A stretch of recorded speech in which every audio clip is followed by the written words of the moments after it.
students, welcome to my YouTube channel Math with Smartness.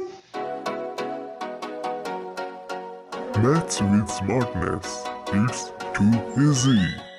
Students, हमने अपने previous lecture में exercise 7.6 part number 4 और part number 4 में हमने अपनी एक्सरसाइज को कंप्लीट रिवाइज कर लिया था और आज हम अपने टॉपिक पर आते हैं। आज हम पढ़ेंगे कि differentiation in case of parametric form, parametric function. अभी स्टूडेंट कि पैरामेट्रिक फंक्शन का अगर हमें पैरामेट्रिक केस दिया है, अगर कुछ पैरामेट्रिक इक्वेशन दी है तो उसका हम डिफरेंशिएशन कैसे करेंगे वो हम आज पढ़ेंगे। तो लेट्स सी कि पैरामेट्रिक फंक्शन करने से पहले स्टूडेंट्स हमें पता होना चाहिए कि हमारा एक्सप्लिसिट फंक्शन हमारा कौन सा होता है। अभी स्टूडेंट्स हमें पता है कि हमारा एक्सप्लिसिट फंक्शन कौन सा होता है कि इसमें हमारा y होता है और y हमारा डिपेंडेंट होता है। मींस हमें कुछ इस टाइप की इक्वेशन दी जाती है। फॉर एग्जांपल इसमें क्या है कि हम y को इजीली आइसोलेट कर सकते हैं। मींस हम यहाँ से इजीली dy/dx निकाल सकते हैं। ये होती है हमारी एक्सप्लिसिट फॉर्म। उसके बाद हमारी आती है implicit form. Implicit form is equal to, अभी एक्सप्लिसिट फॉर्म में क्या था कि हम y को इजीली आइसोलेट कर सकते थे और हमने अपने प्रीवियस लेक्चर में भी किया है कि अगर हमें इम्प्लिसिट फॉर्म हो और उसका हमें डिफरेंशिएशन करना हो तो हम कैसे करते हैं। इसमें क्या होता था कि हमें फॉर्म मिलती थी ये f of x and y is equal to 0। Means अभी यहाँ पर क्या है कि हमें वन साइड y की टर्म दी है और अदर साइड हमें x की टर्म दी है। मीन इसमें हम करते थे कि कुछ टर्म को left to right, right to left हमारा चलता रहता था। लेकिन एक्सप्लिसिट फॉर्म में क्या था कि सिंपल थी कि हमें सिंपल फॉर्म दी जाती थी और उसका हम सिंपल डिफरेंशिएशन कर सकते थे। अभी एक्सप्लिसिट फॉर्म हमें कुछ ऐसी दी जाती थी कि y square plus xy minus X square is equal to 0। कुछ भी ले लो अपने पास से, मैंने एग्जांपल ले लिया ये कि y square plus xy plus X square is equal to 0। अभी स्टूडेंट अभी इसमें हम सिंपल डिफरेंशिएशन कर सकते हैं। हमें कुछ हम क्या करते थे कि लेफ्ट को राइट, राइट को लेफ्ट लेके जाते थे। इसमें हमें करने की जरूरत नहीं है। इसमें हम क्या करते थे, इसका सिंपल डिफरेंशिएशन करते थे। अगर आप चाहो तो लेफ्ट और राइट में आप टर्म्स को लेके जा सकते हो, लेकिन इम्प्लिसिट फॉर्म का हमें डिफरेंशिएशन करना आता है। हम यहाँ से क्या करते थे, पहले तो अपना सिंपल डिफरेंशिएशन करते थे, उसके बाद हम dy/dx टर्म को वन साइड रखते थे, अदर पार्ट को हम अदर साइड रखते थे, तब हमारा जाके dy/dx आता था। लेकिन हम आज बात क्या करेंगे, पैरामेट्रिक फंक्शन की। अभी हमें एक्सप्लिसिट पता चल गया, इम्प्लिसिट पता चल गया, ओके। अभी हम करेंगे कि पैरामेट्रिक क्या होता है। पैरामेट्रिक मींस कि हमारा x एंड y टू क्या होते हैं, टू फंक्शन होते हैं। इसमें क्या होगा कि हमारा y भी क्या होगा, किसी अनोदर फंक्शन पर डिपेंड होगा और x भी हमारा किसी अनोदर फंक्शन पर डिपेंड होगा। और वो अनोदर फंक्शन कुछ भी हो सकता है, t की फॉर्म में भी हो सकता है, f of u में भी हो सकता है, phi of z, आपकी मर्जी है, आप कुछ भी लो। क्या है कि मेन पॉइंट क्या है कि हमारा y है, जो y है तो क्या करेगा, किसी अनोदर फंक्शन पर डिपेंड होगा। उसके बाद x भी हमारा किसी अनोदर फंक्शन पर डिपेंड होगा। मींस कि हम इसमें इजीली dy/dx तो नहीं निकाल सकते। अभी हमारे माइंड में आएगा कि हमने एक चेन रूल किया था और चेन रूल में हमने कुछ ऐसा ही पढ़ा था कि हमारी y is equal to u कुछ इक्वेशन बनती थी जब हम पुट करते थे। अभी क्या करते थे, हम यहाँ से dy/du निकालते थे, dy/dx की बजाय हम dy/du निकालते थे। अभी इसमें भी क्या होगा, हमारा चेन रूल की तरह होगा, चेन रूल अप्लाई भी होगा।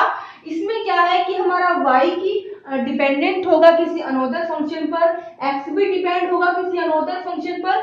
उसके बाद हम उसका डिफरेंशिएशन करेंगे। डिफरेंशिएशन करने के बाद हमें कुछ चेन रूल के जैसे अरेंजमेंट करनी पड़ेगी, फिर हमारा आ जाएगा dy/dx। अभी फॉर एग्जांपल, अभी स्टूडेंट मैंने x को मान लिया 80 स्क्वायर और y को मान लिया 280। मैंने अपने पास से कोई एग्जांपल लिया कि y है मेरा 280 और x है मेरा 80 स्क्वायर। अभी ये मत समझना कि यहाँ पर t हमारा कांस्टेंट है, t हमारा कांस्टेंट नहीं है, किसी अनोदर फंक्शन पर डिपेंड करता है, किसी अनोदर कांस्टेंट पे डिपेंड नहीं करता, किसी अनोदर फंक्शन पर डिपेंड करता है। अपने माइंड में क्या रखना है, किसी अनोदर फंक्शन पर डिपेंड करता है। तो हमारा t यहाँ पर कांस्टेंट नहीं है।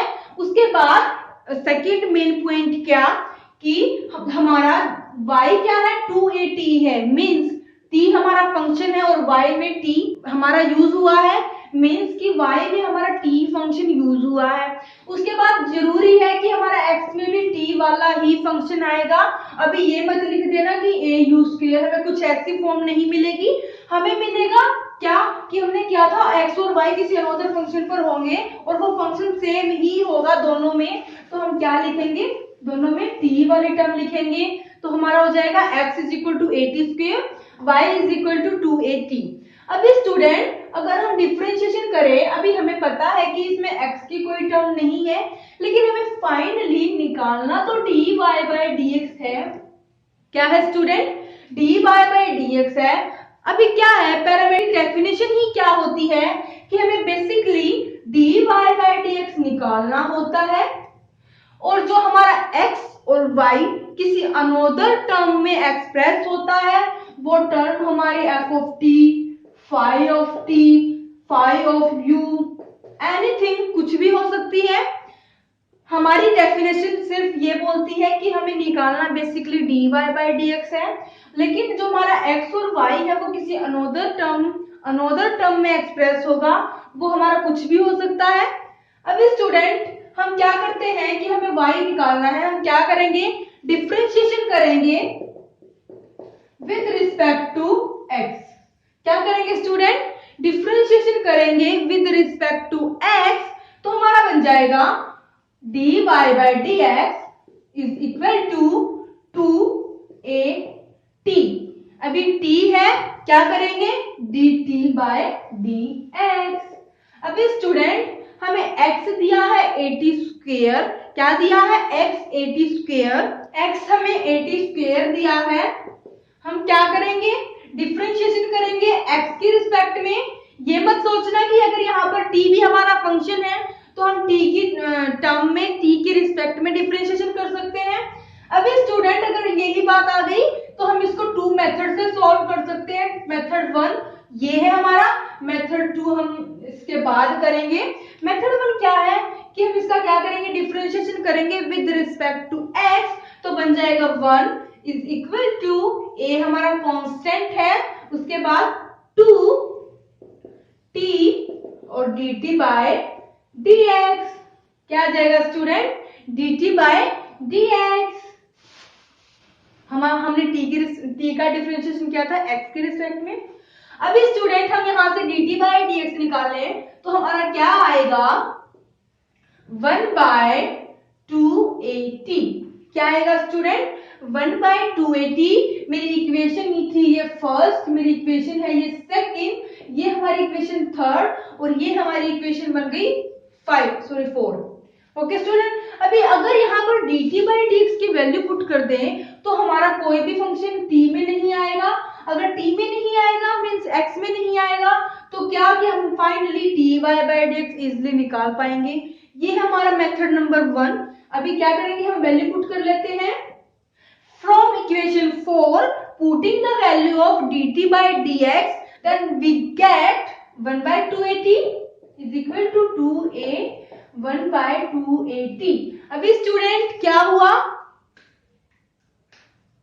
2a से 2a हमारा कैंसिल हो गया और फाइनली dy बाय dx क्या आ गया, 1 बाय t आ गया। क्या आ गया student, dy bye dx is equal to 1 by t आ गया।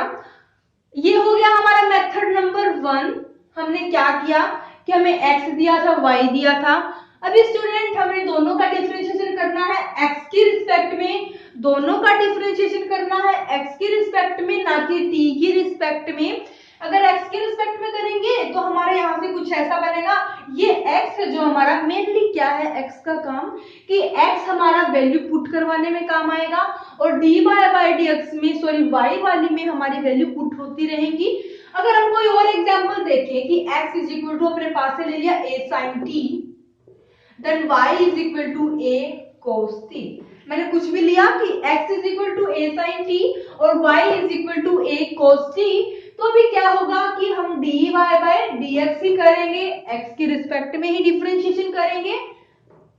क्या हो जाएगा स्टूडेंट, a हमारा कांस्टेंट है, cos का डेरिवेटिव माइनस में आता है क्योंकि ये नेगेटिव थिंकिंग का है, देन माइनस sin t और dt बाय dx। अभी क्या है, कुछ स्टूडेंट क्या करते हैं कि इसको यहीं तक ही छोड़ देते हैं और यही सोचते हैं कि हमारा डिफरेंशिएशन हो गया, लेकिन नहीं, हमें एंगल का भी डिफरेंशिएशन करना होता है। कई बार आप कंफ्यूज हो जाते हो क्या कि हमारे यहाँ तक क्वेश्चन सॉल्व हो गया और हमारा आंसर मैच नहीं कर रहा, डिफरेंशिएशन में मिस्टेक है तो आंसर कैसे मैच करेगा। क्या है स्टूडेंट, हमें एंगल का भी करना होता है। अभी क्या है, हमें x दिया है, x का करेंगे हम x के रिस्पेक्ट में डिफरेंशिएशन, तो हमारा बन जाएगा 1 is equal to a sin t। अभी a कांस्टेंट है, ये आ जाएगा cos t और dt बाय dx। अभी स्टूडेंट अगर मैं यहाँ से dt बाय dx की वैल्यू निकाल लूं तो वो dt बाय dx की वैल्यू हमारी यूज हो जाएगी हमारी dy बाय dx टर्म में, इक्वेशन में क्या बन जाएगा। अभी स्टूडेंट dt बाय dx क्या आ जाएगा, 1 बाय a cos t। अभी मैं ये वैल्यू अगर मैं यहाँ पुट कर दूं तो मेरा फाइनली dy बाय dx क्या आ जाएगा, माइनस a sin t और dt बाय dx है 1 बाय a cos t। अभी स्टूडेंट क्या हुआ कि a से a हमारा कैंसिल हो गया। अभी हमें पता है कि sin x upon cos x हमने 11th क्लास में पढ़ा था, होता है tan x, then we will apply, तो फाइनली बन जाएगा हमारा माइनस tan t। हमारा आंसर आ जाएगा tan t। अभी स्टूडेंट हमारा ये हो गया मेथड 1 कि हमें क्या दो फंक्शन मिलेंगे y, और दो फंक्शन क्यों मिलेंगे, क्योंकि हमने पता है कि पैरामेट्रिक की डेफिनेशन क्या होती है कि x भी हमें किसी अनदर टर्म में मिलेगा, किसी अनदर फंक्शन में मिलेगा, और y भी हमें सेम अनदर फंक्शन में मिलेगा। तो हम क्या करेंगे, दोनों का x के रिस्पेक्ट में डिफरेंशिएशन करेंगे। डिफरेंशिएशन करने के बाद कुछ नहीं, हमें सिर्फ x जो हमारा वैल्यू आएगी dt बाई dx की वो dy बाई dx इक्वेशन में पुट करनी है। हमारा मेथड है 1 ये। उसके बाद हम अपने मेथड 2 में आते हैं, और मेथड 2 कैसे सॉल्व होगा स्टूडेंट्स, दोनों मेथड हमारे इजी वे में है, दोनों ही इजी पड़ेंगे आपको। आप चाहो तो मेथड 1 से सॉल्व करो, आप चाहो तो मेथड 2 से सॉल्व करो, ये आपकी मर्जी है। तो अभी हम मेथड 2 पर आते हैं।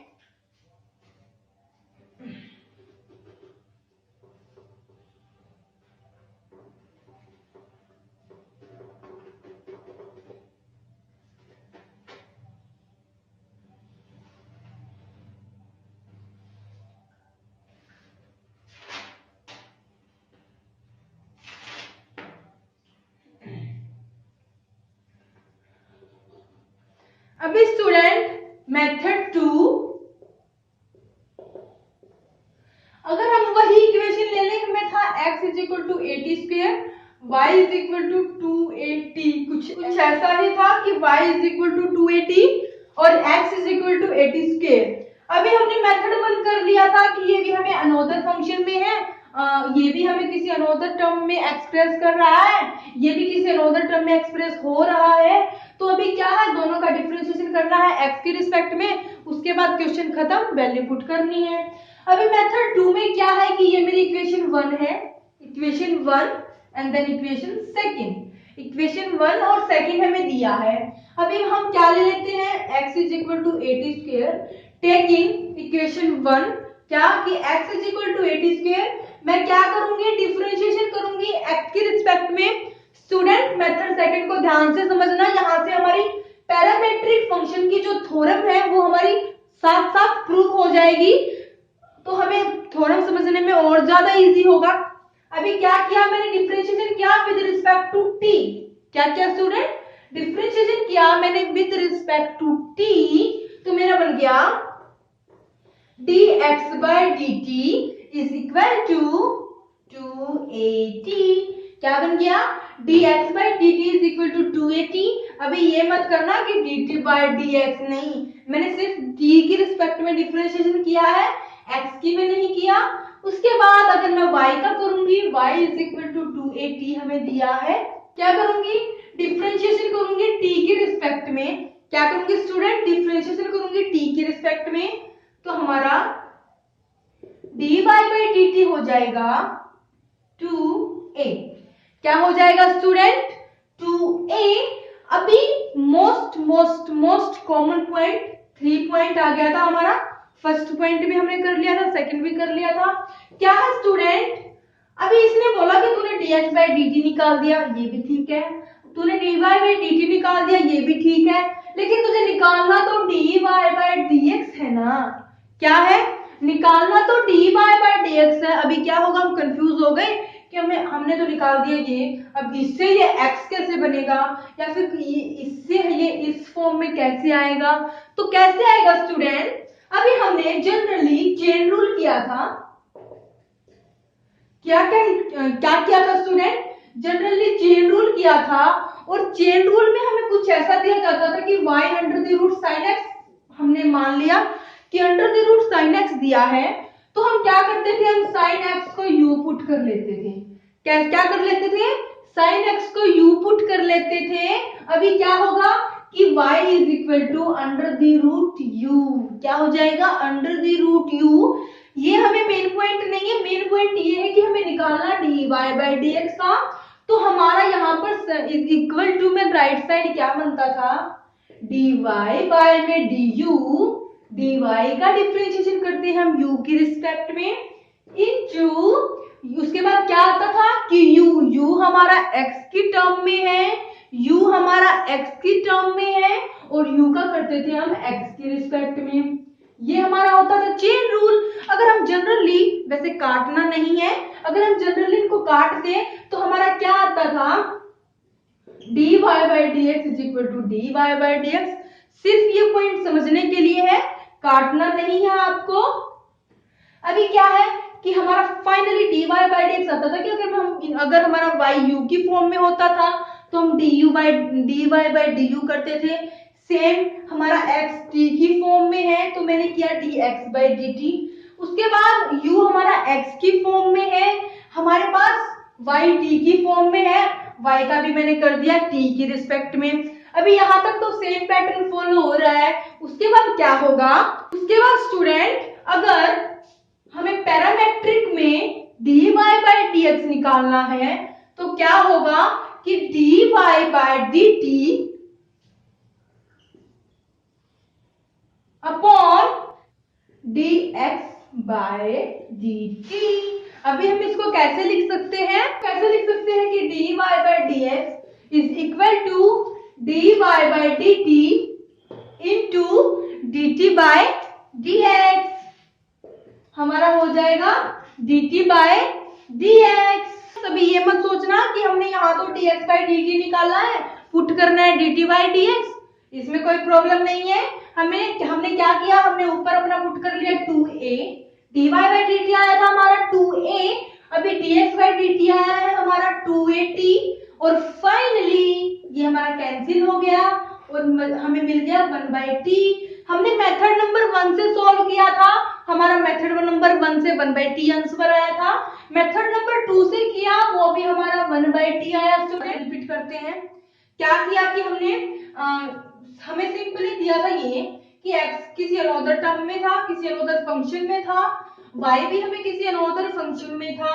मैंने क्या किया कि x में जिस फंक्शन में दिया था उसका उसी के रिस्पेक्ट में डेरिवेटिव कर दिया, और y का भी मैंने क्या किया कि जिस फंक्शन में दिया था अनदर फंक्शन में, मैंने उसी के रिस्पेक्ट में डेरिवेटिव कर दिया।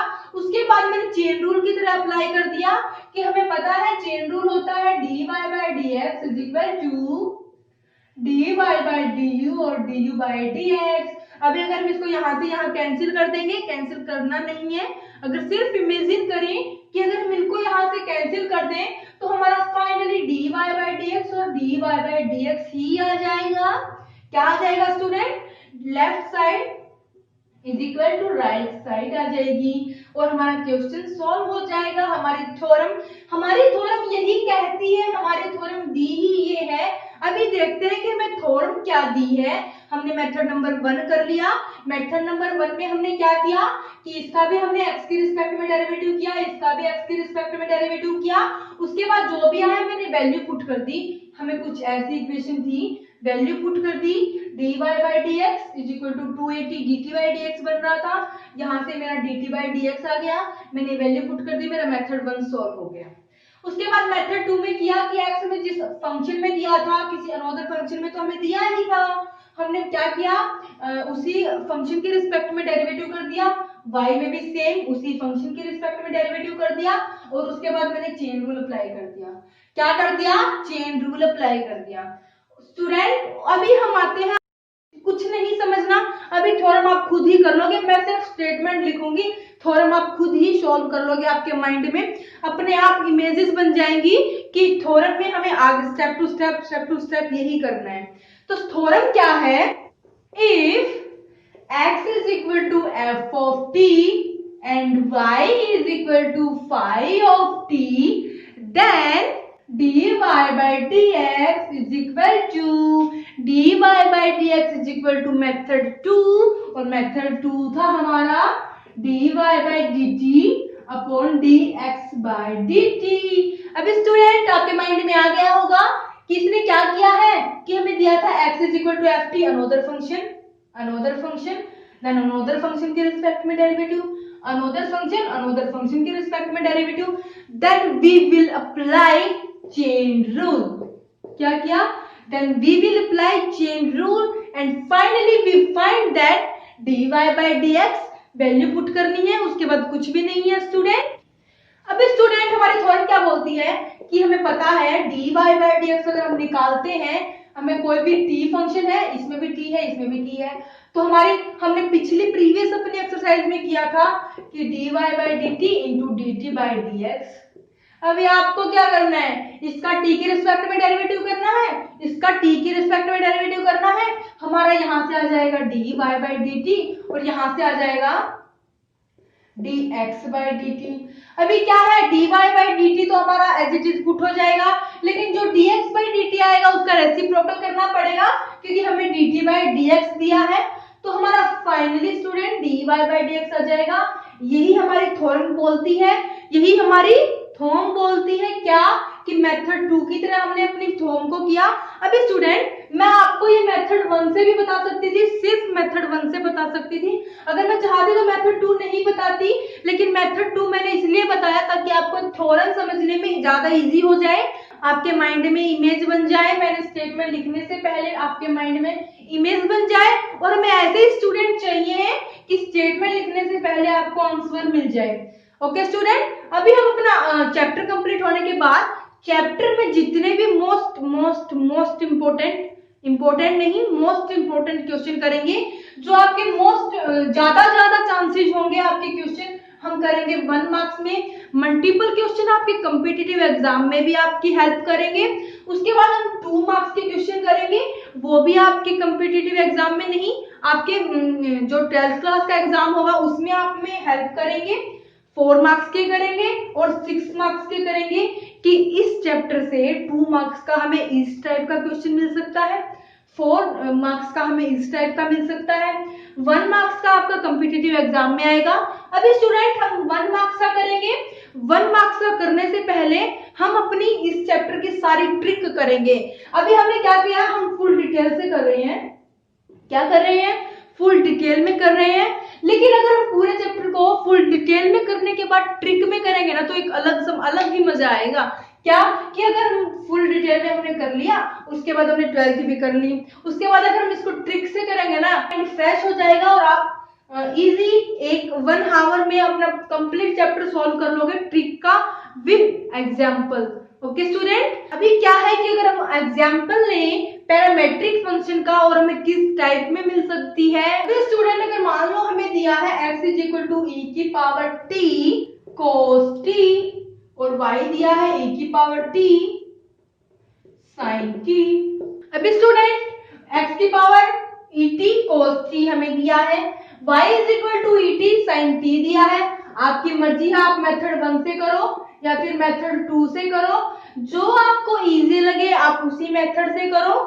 अगर आप चाहो तो हम इसको दोनों मेथड से सॉल्व कर सकते हैं, लेकिन नहीं, हम मेथड 1 से सॉल्व करेंगे या मेथड 2 से किसी एक मेथड से सॉल्व करेंगे।